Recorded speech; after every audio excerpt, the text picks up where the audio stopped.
Basic concept of verb, day 6, use of ought to, use to and must.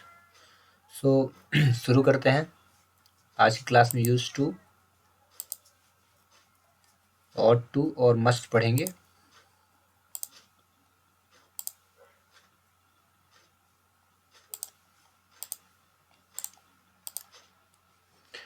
तो first ought to देख लेते हैं।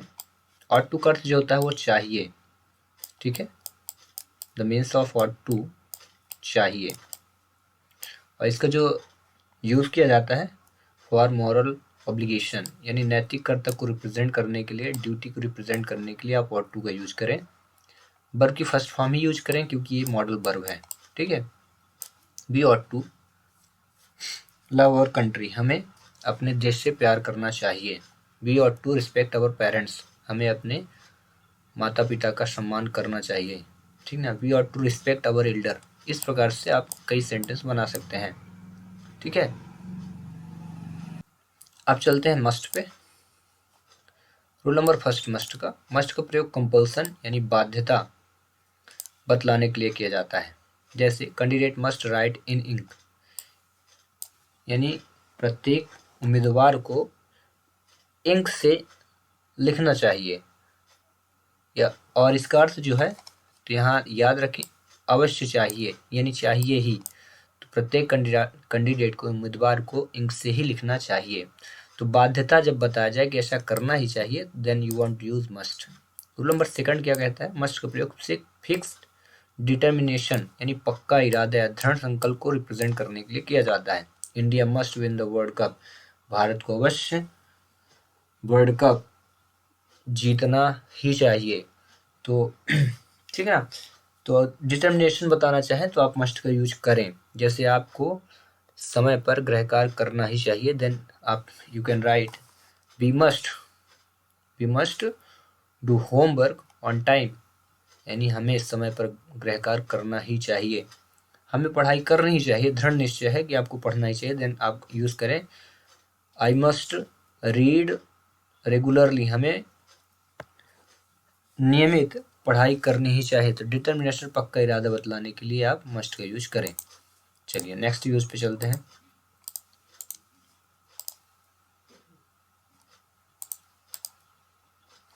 Rule number third है must का प्रयोग ड्यूटी यानी कर्तव्य को रिप्रेजेंट करने के लिए किया जाता है, एक्सप्रेस करने के लिए किया जाता है। A soldier must fight for his country, प्रत्येक सैनिक को अपने देश के लिए लड़ाई करनी चाहिए। तो ये क्या है? ड्यूटी, एक कर्तव्य बतलाने के लिए भी आप ऐसा कर सकते हैं। We respect our Indian flag या अवर फ्लैग, हमें अपने झंडे का सम्मान करना ही चाहिए। तो ये क्या है? एक ड्यूटी, एक कर्तव्य बताने के लिए भी आप यूज कर सकते हैं मस्ट का, अवश्य करना चाहिए। वी मस्ट वॉक, हमें अवश्य सैर करना चाहिए ऑन लेफ्ट साइड, तो आप बाएं तरफ आपको चलना ही चाहिए। तो ये क्या है? ड्यूटी, एक कर्तव्य है, आपका कर्तव्य है कि आपको बाएं तरफ ही, रोड के बाएं तरफ ही चलना चाहिए। तो आप यहाँ पे मस्ट का यूज कर सकते हैं, ठीक है ना। अब अगला रूल है यूज टू। इसका अर्थ होता है किया करते थे, या किया करता है, या किया करता था, या किया करती थी, यानी पास्ट की हैबिट को रिप्रेजेंट करने के लिए आप यूज टू का यूज करें। पास्ट की हैबिट या सिचुएशन, भूतकाल की आदत या अवस्था को रिप्रेजेंट करने के लिए। He use to study till 10 PM, वह 10 बजे रात्रि तक पढ़ा करता था। इसी प्रकार आप बना लें I use to study till 10 PM, मैं 10 बजे रात्रि तक पढ़ा करता था, ठीक है ना। जैसे आप पहले कुछ पास्ट में करते थे, अभी नहीं करते, तो आप लिख सकते हैं। जैसे आप क्रिकेट खेलते थे, अब नहीं खेलते, तो आप लिख सकते हैं I use to play cricket, मैं क्रिकेट खेला करता था। आप सुबह दौड़ने जाते थे, हम नहीं जाते हैं, तो आप लिख सकते हैं I use to run. Verb बस चेंज करना है, यहाँ पे चेंज करना है verb. I use to run, I use to run in the morning, मैं सुबह दौड़ा करता था। तो इस प्रकार से आप पास्ट की हैबिट रिप्रेजेंट करने के लिए यूज टू का यूज कर सकते हैं, ठीक है। ये यूज्ड टू है, ध्यान से देखिए, यूज्ड ईडी लगा है, ठीक है। यहाँ यूजेस टू और यूज टू या यूजेस टू का प्रयोग प्रेजेंट की रूटीन एक्शन को व्यक्त करने के लिए बिल्कुल नहीं किया जाता, क्योंकि जैसे यहाँ यूज्ड टू है तो वर्ब की सेकंड फॉर्म लगी है। तो अगर आप ये सोच रहे हैं कि वर्ब की सेकंड फॉर्म है तो पास्ट की हैबिट बताएगा, तो क्या वर्ब की फर्स्ट फॉर्म जो होगी वो या फिफ्थ फॉर्म, वर्ब की फर्स्ट या फिफ्थ फॉर्म, ये वर्ब की फर्स्ट फॉर्म या फिफ्थ फॉर्म है, क्या प्रेजेंट की हैबिट बताएगी? तो ऐसा बिल्कुल नहीं है, ऐसा ना मानिए, है ना। चलिए नेक्स्ट रूल पे चलते हैं। प्रेजेंट रूटीन एक्शन को व्यक्त करने के लिए ऐसा बिल्कुल नहीं है, ठीक ना, बल्कि प्रेजेंट रूटीन एक्शन को अगर व्यक्त करना चाहते हैं तो फिर सिंपल प्रेजेंट टेंस का यूज कर लें। प्रेजेंट की रूटीन एक्शन रेगुलर आदतें हैं, उनको व्यक्त करने के लिए आप present tense, present simple tense का यूज करें, जिसको प्रेजेंट इंडेफिनिट टेंस कहते हैं। जैसे ही यूजेस टू स्टडी, वह अध्ययन करता था, टिल PM, टिल 10 PM, 10 बजे रात्रि तक, and then goes to bed, ठीक ना, और उसके बाद वह सोने जाता था। तो ऐसा बिल्कुल ना करें, क्योंकि ही के साथ यूजेस टू ना लगाएं। यहाँ पे प्रेजेंट की अगर हैबिट बताना चाहते तो ऐसा ना करें, यूजेस टू स्टडी, ठीक है ना, बिल्कुल नहीं होता। अगर टू अगर आ रहा है तो आपको ईडी फॉर्म यहाँ लेना पड़ेगा। सो ये वाला सेंटेंस रॉन्ग हो जाएगा। अगर आप चाहते हैं अध्ययन करना तो डायरेक्ट आप वर्ब लगाएं, तुरंत मेन वर्ब लगाएं। ही स्टडीज, वह अध्ययन करता था, टिल 10 PM, रात्रि के 10 बजे तक, and then goes to bed, और उसके बाद वो सो जाता था, सो जाता है। वह ही स्टडीज, वह अध्ययन करता है, टिल 10 PM, 10 बजे रात्रि तक, and then goes to bed, और उसके बाद वो सो जाता है। तो याद रखें कि अगर प्रेजेंट की रूटीन एक्शन को रिप्रेजेंट करना है तो प्रेजेंट इंडेफिनिट या सिंपल प्रेजेंट टेंस का यूज करें, ना कि यूजेस या यूज टू का, बिल्कुल ठीक है। एक नोट और याद रखें, यूज टू का अफर्मेटिव, निगेटिव और इंटेरोगेटिव सभी प्रकार सेंटेंस बनाते हैं। तो देख लें, पहला affirmative sentence, he used to come here, वह यहाँ आया करता था। अगर इसी का निगेटिव बनाएंगे तो हो जाएगा ही यूज्ड के बाद तुरंत नॉट लगा दें, he used not to come here, वह यहाँ नहीं आया करता था। इसी प्रकार से आप काफ़ी सारे सेंटेंस बना सकते हैं। I used to play cricket, I used to play cricket, I used to play cricket, play cricket, CRICKET, मैं क्रिकेट खेला करता था। अगर निगेटिव बनाना है तो तुरंत यहाँ यूज टू की जगह आप इस प्रकार से, I use not to play cricket, मैं क्रिकेट नहीं खेला करता था। I use to drink water in the morning, मैं सुबह पानी पिया करता था। अगर नहीं पीते थे तो लिखिए I used not to drink water in the morning. इस प्रकार से आप सेंटेंस निगेटिव बना सकते हैं, इस प्रकार से अफर्मेटिव, ठीक है।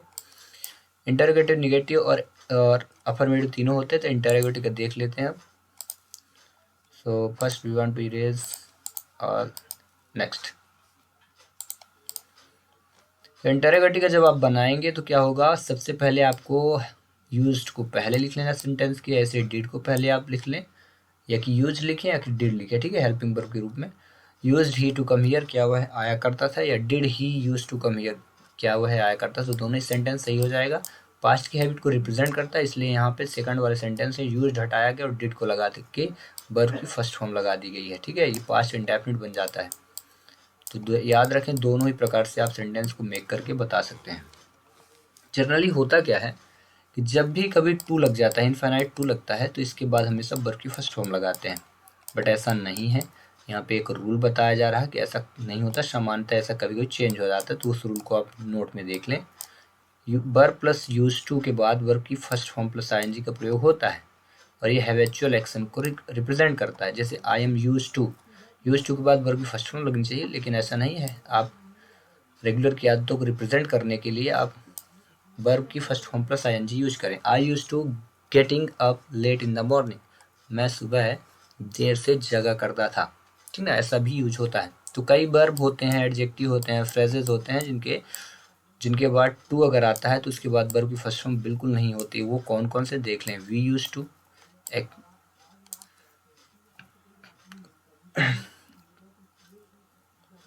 Custom to, averse to, with a view to, addicted to, devoted to, in addition to, look forward to, ejected to, owing to, given to और taken to और लास्ट में prone to।